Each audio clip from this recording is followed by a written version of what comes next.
Hey, what's going on? How y'all doing out there?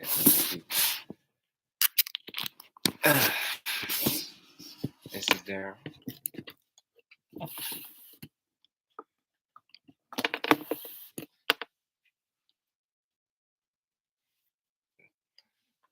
Hey, how y'all doing out there? This is your man D.R.L. coming at you today on a lovely, what is it, Friday afternoon? And we're about to do a lovely podcast. So sit right there. We're about to jump right on up in there. Now, first things first, as I said, my name is Daryl, but people call me D.R.L. right up on here. This is my lovely assistant right here, also co-host Kiara. How you doing today, Kiara? I'm doing well. How about yourself? I'm doing I'm doing pretty fantastic. We're about to share some love and some information over this wonderful plant medicine that derives from Africa, of all places. Some of these things do some heals the body in various different ways. They also can help with other activities, such as obesity, uh, and also just well, similar to like coffee, but stronger. But we about to jump into that, okay? Just sit right there. Now, first things first, just would like to tell y'all a little bit about my podcast. In this platform, this will be we will be using my research that I found for my podcast here and broadcasting here on YouTube. Material that comes from this information is derives from Africa, and also be you know bring some challenges to your thinking. So I will have my co-host. She's right there. Just introduced her, and we will be talking about the beautiful plants that have been portrayed out in this world and put on Earth to help mankind overcome the challenges that many human beings face in the world. This is a better form of medicine for people to take to help balance their body and mind than 90% of Western medicine given to people. That's just my personal opinion.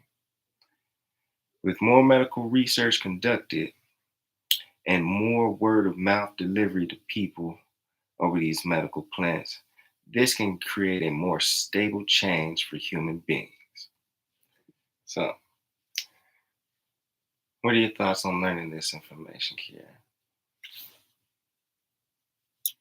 I'm excited to. Some plants have you heard of or perhaps partaken in yourself over the last couple of years? I don't really know too many, and I don't think I've had any medicinal plants that I've known from Africa. So, Not talking about strictly from Africa, I'm talking about in general. Doesn't have to be just from Africa. no. Um, well, I've only tried, I guess, shrooms. That's all I know of so far. What other? What?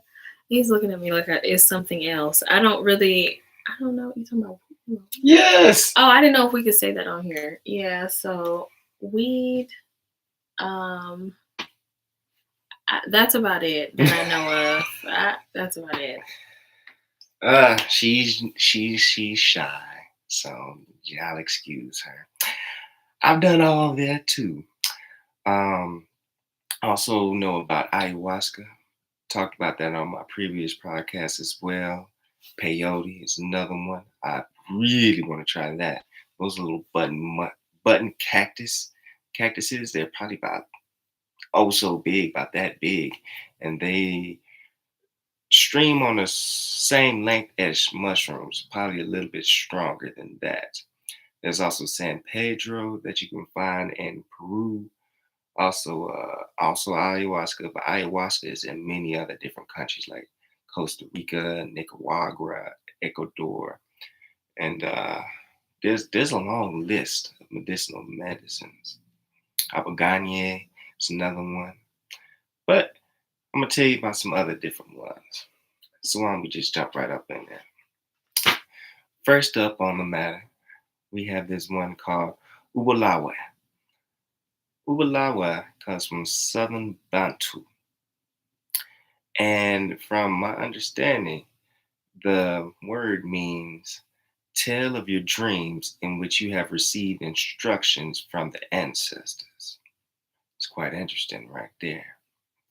It's a psychoactive plant, meaning there's some magical mysteries beyond this herb. And it's used in initiation rituals of the Southern Bantu Diviners. So got some interesting things going on. It's known as a spiritual medicine by the indigenous people of Southern Africa. It is used to communicate with their ancestral spirits, to bring them good luck, and treat mental health disturbances. That's pretty good. What are your thoughts so far on this Ubulawe? It sounds pretty helpful to people. Mm-hmm. Um, it'll be interesting to see it work. You know, kind of I kind of want to see someone take it and see like how they respond to taking it, since it does help with mental health. We have a lot of mental health problems in America, so maybe this is something that needs to be more integrated over here. Which goes to my earlier statement. God already gives us what we need to treat the body and the mind naturally. All this inorganic, synthesized medicine that's used, I think is all a con because it fixes one thing, but it messes something else up. So if you go to the doctor, your hip is bad, they give you some medicine to make your hip better. But then all of a sudden, oh, my knee's messed up now. Oh, okay, well, come on back, pay this money. We gonna fix that knee on up. Fix that knee on up. Oh, my kidney is shot. It's just a never-ending cycle. But there's more money in the treatment than there is in the cure. And I've always wanted that over the years. And you know, it just makes sense. I understand. Like they say, the root of all evil is money, and that's what goes on. But jumping back into this abulawe, abulawe is a plant medicine that is used to cleanse the body as well. It is used to treat psychological challenges such as depression and anxiety. It's very helpful. I know I have some pretty high anxiety moments myself. How about you? Yes. Okay. But let me go more into the initiation process used by the Southern Bantu. The Southern Bantu, they use the process as a form for purification and cleansing, and intuition and strengthening and defense. Once the once the people go initiation, they go into a spiritual plane where they are met there by their ancestors who guide them in search of other medicinal plants and also to well, give them intuition, guidance for the future on things they should strive for, things they should use to help build their life, and possibly even find, creators of their next generation. So it's very interesting.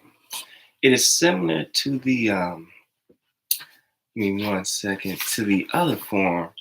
Uh, it's called Aboganye.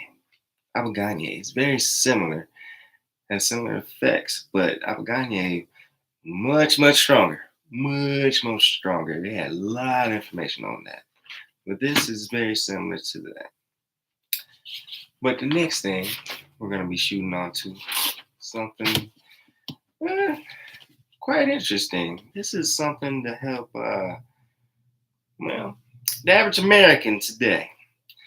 As you all know, average American, about 70% of Americans today are either obese, find that to be very problematic.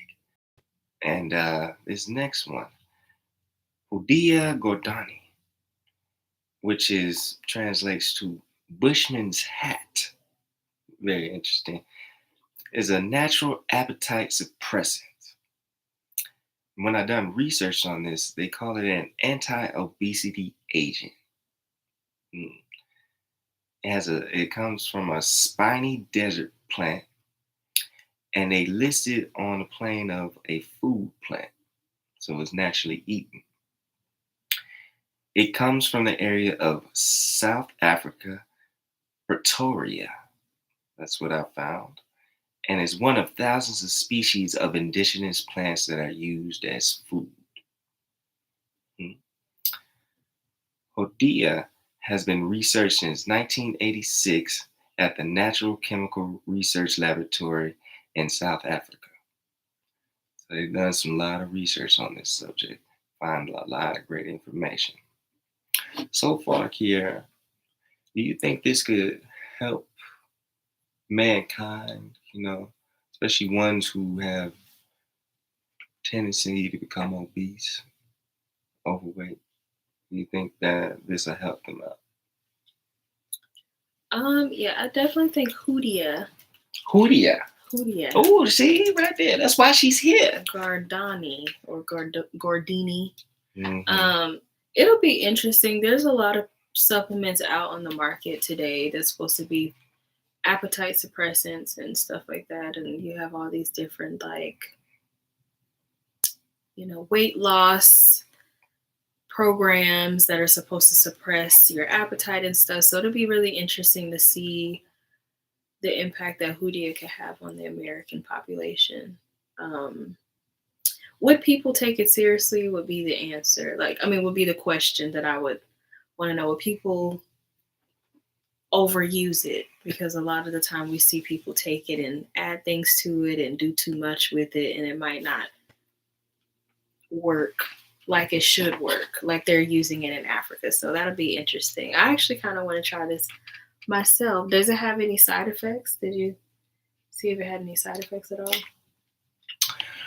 Well, from the research I've conducted, I didn't see anything about side effects. They didn't say anything negative about it. Just said it was just a natural appetite suppressant. Just you stop eating, you don't feel the need to eat anymore. Like they would take people who had natural tendency to overeat and just keep eating, and they would give them that, and it stopped. They just like anymore. I was like, and it's natural. It's a plant that causes this. So instead of like pills and all this stuff, it's just a natural herb. You eat it, you get to go. But more upon this. The findings conclude that it is a safe, natural appetite suppressant agent. And in its findings, this sparked a huge interest from commercial companies to sell to the general population. Over 20 international patent registrations have been created from this. So it's probably out there in the world today, but it's not out here in America yet. Because you got to go through a lot of steps to get this pushed. They got to run tests, make sure it's safe, and just not in America, they got to put their own bull crap up in it to, I don't know, make it sweeter or whatever. That's just how they do it. The active appetite suppressants have been characterized as there's a natural chemical up in it. It's called Pagania glycides, containing 6-doxide and 2,6-di diadeoxy sugars. That is a natural chemical found in the plant that produces this this appetite suppressant. So sounds very extremely interesting. I don't know why they make these long words. Just call them make one syllable, but whatever. You gotta sound intelligent when you say this stuff. But like I said, it's right there in South Africa, which by the way, South Africa has a lot, over 300 plants that can help out the human body. And I was like, all the research I've done, especially on last podcast, many of the plants I've researched, they mostly come from South Africa, which got me thinking. I was just like, isn't South Africa mostly dominated by white people? And now I'm starting to understand why. There's a lot of properties out there. They love to take advantage of the Africans. But we got to take that back. But anywho, we're going to jump right on into the next subject. But before we do that, yeah, have you heard of anything from Africa that made your eyebrows raise? You know, brought anything curious, anything about Africa in particular that you wanted to research, travel to, go to, any places like countries, people, languages, anything you wanted to discover in the continent of Africa? To be honest, I haven't really thought that far into all of that. I just kind of want to travel to Africa, South Africa, um, and learn about culture there. And I wouldn't mind learning an African language. I kind of wish that they pushed that more in school, especially college, as a pathway for students to take. Um, but there's nothing in particular or specific that I've actually thought about that I really, really want to do. I know the only right now one of the main places I do want to travel to. I don't know much about the culture there though. I just know it's really pretty. Is Tanzania, Africa. I also would love to go to Ghana and Nigeria. But in terms of medicines and stuff, I don't really know too many apart from the general ones that people hear about a lot, like Blue Lotus and other things. But yeah, what about you? Well, before we jump into me, I want to know more about Tanzania. What made you want to go there, to tell you the truth? Well, I saw another black female. She moved there and Mhm. she lives a vegan lifestyle, and her husband sell sea moss and stuff like that. I also saw a video on TikTok of this girl traveling there. It was another black female, a creator. She was just talking about how pretty it was there, and I just want to go anywhere where it's like blue waters and white sand beaches. I'm gonna gravitate toward that, and that's a part of Africa that a lot of people don't see. People don't think to vacation. I know Black people don't think about vacationing in Africa and stuff like that, especially not knowing the different terrain that they have there and the beauty that they have on the beaches and stuff. So yeah. I would agree with you upon that because every time I turn on TV and I see anything about Africa, it's always don't go there. There's people in poverty there.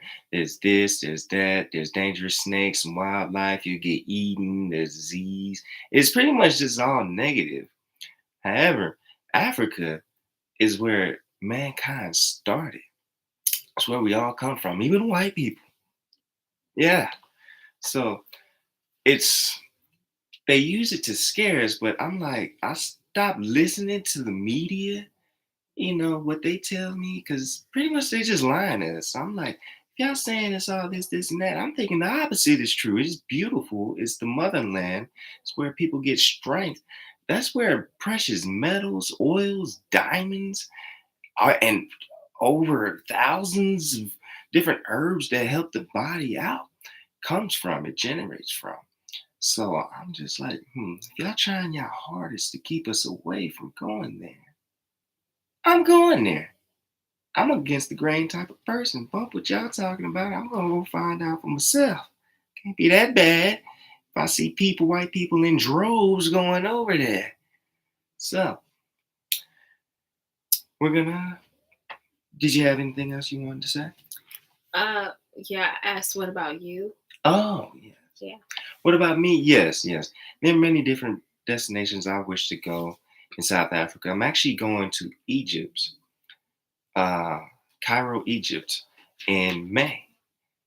And it's going to be a destination I'm going with my family. I've always wanted to travel to Africa with my family just to search the place. I've always wanted to see the pyramids, especially.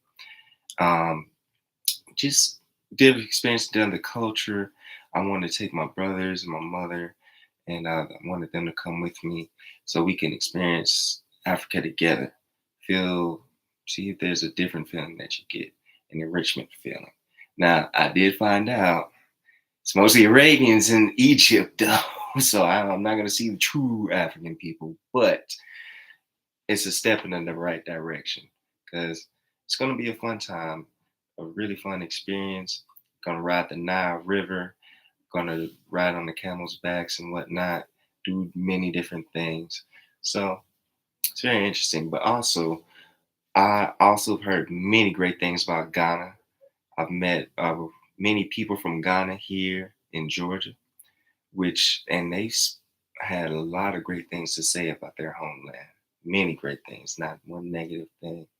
And another place I did want to go to was Ethiopia. Heard many great things about Ethiopia. A lot of beautiful people too, and their culture. They actually have a wonderful dance. I've seen that they be doing when they be like moving their shoulders and stuff like that. And I was like, oh my god, it was very interesting.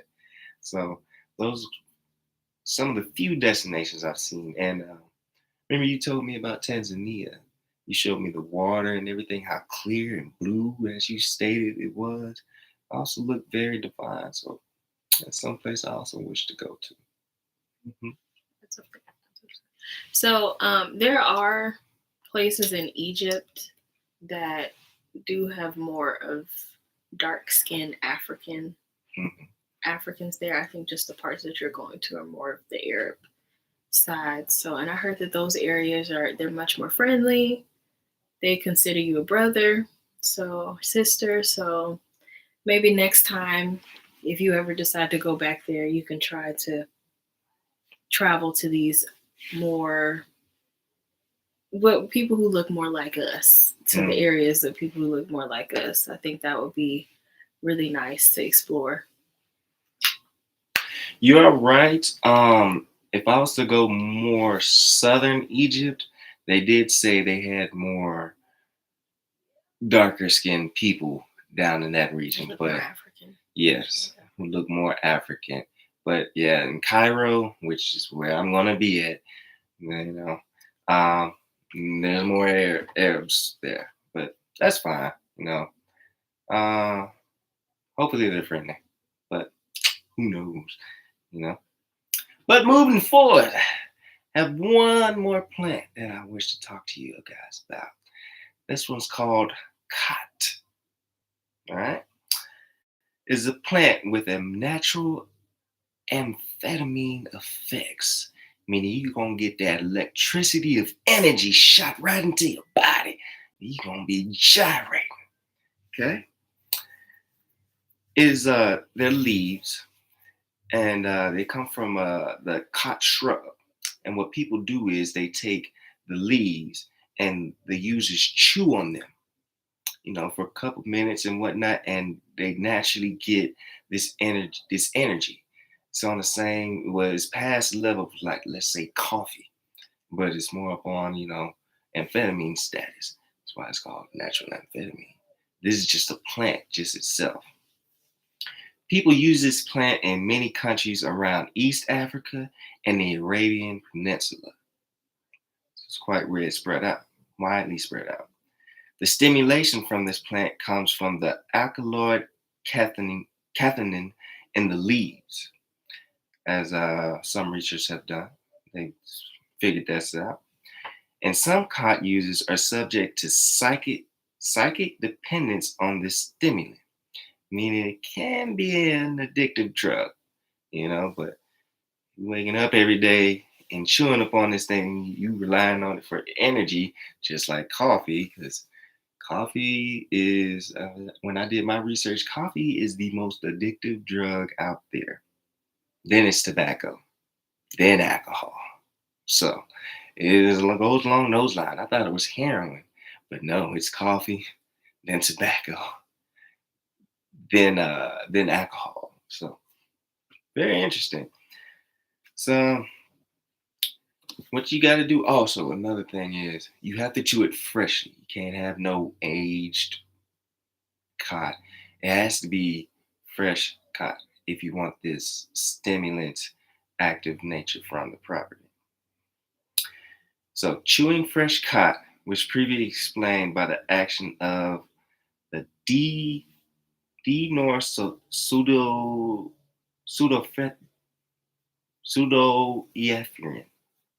but with further undertaken studies at the United Nations of Narcotics Laboratory, they discovered another property that gives the plant its stimulation. Cathenin a phenylethium lamine. I keep saying, got these long, drawn out names. That's just the way it is. But these are the active ingredients that they discovered in Khat that gives its users these stimulations, this energy that they crave for. The genetic makeup of Khat has intrigued both plant chemists and pharmacologists for over 100 years, dating back to 1887, when researchers Flukiger and Jurek hypothesized that caffeine was the stimulating principle in Khat. However, after conducting many research studies, they could find no traces of caffeine in this plant. So, but instead they found alkaloids that they named Khat. So, like I said, once again, much more plants here that's used to help you and I and Kiera right here thrive on a natural basis. And with this plant, it does have addictive properties to it. So if you ever to come across it, because I'm gonna try it. I'm gonna try it one day. I just want to see what it's like. I'm like, so all I got to is chew on these leaves, and I'm gonna be. So hey, we gonna find out. But it's just I don't know. It's just incredible to me. Just all these different plants that's used in the homeland of Africa. I'm like, it has the the soil just reproduces these things naturally. And we're taking all these unnatural drugs that does nothing for us, but we could take these natural drugs that could help us build society, thrive, have the body mentally, spiritually, and actively thrive in this world. Open up our third eye, help us see past this visual world. But it's been a very interesting podcast. Kier, before we leave, I want to know your last thoughts on this whole podcast. How was it for you? Well, first I didn't get to speak on Khat, so I'm going to say something about that. Yeah, go ahead. So I found Khat interesting because as someone who does get up and drink coffee almost every morning, not every morning, but almost every morning, sometimes I drink matcha as a hormone replacement at certain times of the month. So I drink matcha, but it's interesting to hear about Khat because I just have some questions. So I want to try it because I wonder, how caffeine gives you a high, but then sometimes you crash. Also with certain energy drinks like Red Bull and Monster, this sounds like a good alternative, but I do wonder how it is once the adrenaline, the energy rush passes. Not adrenaline, but the energy rush passes. So I think out of all the three ones that we've gone over today, Khat is definitely the most interesting one to me. What about you? Which one out of the three? Which one would you choose to do first? Oof. It's a tie between Khat and Ubulawu. However, Khat does it. I would agree with you. Khat, I do want to try because, like, I think Ubulawu is much more of a. It's more of a psychoactive plant, so it's like you're gonna need some time to yourself to try that because you don't know what's about to happen. However, Khat, you just getting a rush of energy, as you stated, like with caffeine and stuff, but you do get that crash. So I didn't read anything about a crash on this. The only negative thing I read about this was people become addicted to it, has addictive properties to it. So Did you come across anything about the taste of it? Like, is it a good taste? Does it taste sweet? Is it bitter? Like, some people can tolerate things other than others. So how is it? Also, do you chew it and eventually goes away, or do you just chew it and then you spit it out? Like, how is that? well, first things first, you chew it and you gotta chew it for like 3 minutes, possibly a little bit longer, and you spit it out. Don't eat it because if you eat it, you will puke. However, it has kind of a bitter, sour taste, but that's to be expected. I mean, a lot of leaves are not naturally sweet, but you chew on the leaves, make sure it's fresh, and yeah, it gives you your energy. Make sure you don't swallow it because you will puke. But um, but another thing factor I wanted to throw in is that a lot of researchers from Europe was trying to conduct research and like break it down and see the chemicals that's up in it. But once you pack it up and ship it all the way back to Europe, it dies. I mean, it's a plant. It needs sunlight and water and stuff like that. And every single time they did that, they would be like, "There's nothing here, blah, blah, blah," because the plant is dead. What do you mean? So they had to, as years progressed, they naturally did it when it was in its fresh state.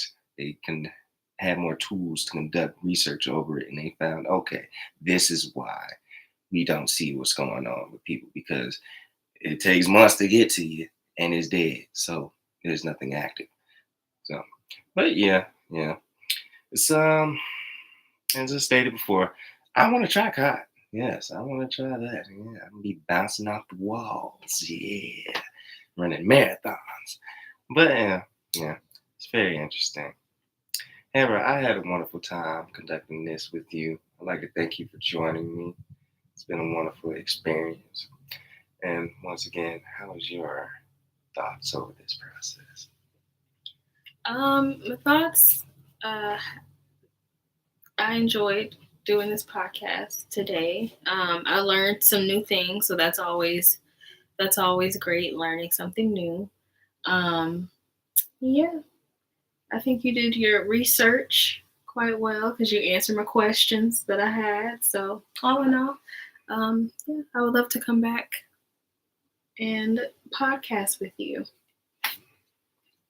Oh, you're always welcome. You're always welcome. Always have a great time doing these things with you.